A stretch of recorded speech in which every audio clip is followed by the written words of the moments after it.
बिस्मिल्लाहिर्रहमानिर्रहीम। अस्सलामु अलैकुम। हज़रत सुहैब रज़ी अल्लाह अन्हु की आजमाइश।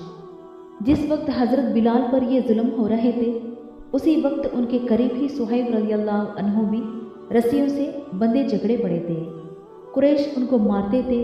उनको छित लिटाकर उनके सीने पर दो पहलवान खड़े थे और कह रहे थे कि सुहैब, खुदा का नाम मत ले, जिंदगी चाहता है तो बुतों को माबूद मान, उनकी खुदाई का इकरार कर है और उन्हीं के आगे सर झुका।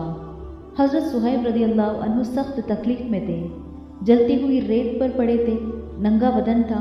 गर्म रेत ने पूरे बदन में जलन पैदा कर दी थी। उन्हें मारा जा रहा था। उनके सीने पर दो आदमी खड़े थे। पसलियां दबी जा रही थी। मौत और ज़िंदगी का सवाल था, लेकिन इस्लाम ने उनके दिल को इतना सख्त कर दिया था। इन सब के बावजूद इतनी तकलीफ की ज़ुबान से यही निकलता था कि मरते दम तक इस्लाम न छोड़ूंगा। तुम मारो, यहाँ तक मारो कि मर जाऊं। कुरैश इस नारे को सुनकर और ज़्यादा गज़बनाक हुए और उन्होंने उनके सर को पत्थरों से कुचलना शुरू किया। आपका सर फट गया। खून का परनाला बह निकला। आवाज़ ख़त्म हो गए। बेहोशी छा गई। आपने बेहोशी की हालत में पानी मांगा। इन दरिंदों में से एक भी ऐसा न था जो उस बेबस मुसलमान के सूखे गले में कुछ बूंदें टपका देता। हज़रत सुहैब बेदम हो गए। उनके चेहरे पर पीलापन छा गया। आंखें गहरी धंस गई। जिस्म बेहरकत हो गया, मगर सांस अभी तक आ रही थी। इसी वक्त हज़रत अबू फ़कीह रज़ी अल्लाह अन्हु पर कुफ़ारों का जुल्म। जिस वक्त हज़रत सुहैब बेहोश हुए, उसी वक्त मक्के की तरफ से शोर बगुल बुलंद हुआ। जो लोग वहाँ जमा थे, उनमें हर एक ने उस तरफ नज़र उठा उठा कर देखा। उस तरफ से 100 कुफ़ार 3 मुसलमानों और एक औरत को घसीट कर लाते हुए नजर आए। उनके आगे अबू जहल, अबू लहब, अब्बास, सफ़वान, वलीद और बहुत सारे इस्लाम के दुश्मन नज़र आ रहे थे। उन मजलूम मुसलमानों में एक हज़रत अबू फ़कीह रज़ी अल्लाह अन्हु थे। हज़रत अबू फ़कीह रज़ी अल्लाह अन्हु के पाँव में रस्सी बंधी हुई थी। कुछ आदमी उस रस्सी को खींचते हुए लिए चले आ रहे थे। आपका नंगा जिस्म रेत पर घसीट रहा था। तमाम जिस्म छिल गया था। जख्मों पर रेत चिपक गया था, जो बहुत तकलीफ दे रहा था। जब इन शैतानों का गिरोह हज़रत बिलाल रज़ी अल्लाह अन्हु के करीब आया, तो एक गौबरेला निकल कर रेंगा।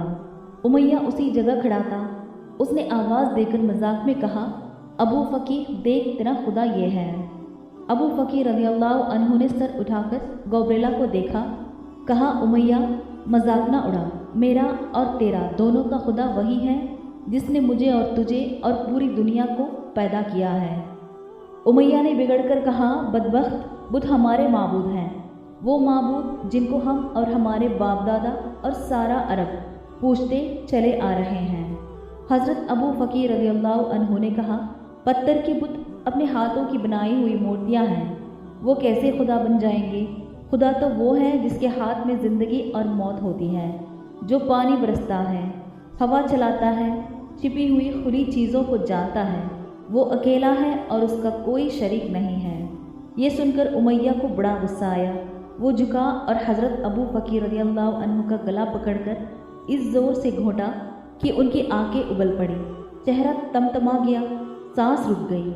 सबने समझ लिया कि हज़रत अबू फ़कीह रज़ी अल्लाह अन्हु का दम निकल गया। उमैया खड़ा हो गया। खड़े होकर हज़रत अबू फ़कीह को देखने लगा। उसके देखते ही देखते उनके सांस चलने लगी। चढ़ी हुई आंखें ठीक हो गई। थोड़ी देर बाद उन्होंने आंखें खोली। कुफार उन्हें देखकर सख्त हैरान हो गए। उमैया ने कहा, अबू फ़कीह, तुम्हारा खुदा कौन है? हज़रत अबू फ़कीह रज़ी अल्लाह अन्हु ने जवाब दिया, वो जिसने मुझे और तुझे पैदा किया है। उमैया ने कहा, सख्तियाँ सहता है और खुदा के नाम के रट लगाया जाता है। हज़रत अबू फ़कीह रज़ी अल्लाह अन्हु ने कहा, जब तक ज़िंदा रहूँगा, जब तक मेरे दम में दम बाकी रहेगा, खुदा का नाम लूँगा। उमैया ने कहा, लोगों, अभी इसका दिमाग ठीक नहीं है, ज़रा ये भारी पत्थर इसके सीने पर रख दो। एक बड़ा भारी पत्थर करीब ही पड़ा था। कई आदमियों ने मिलकर पत्थर उठाया और हज़रत अबू फ़कीह रज़ी अल्लाह अन्हु के सीने पर रख दिया।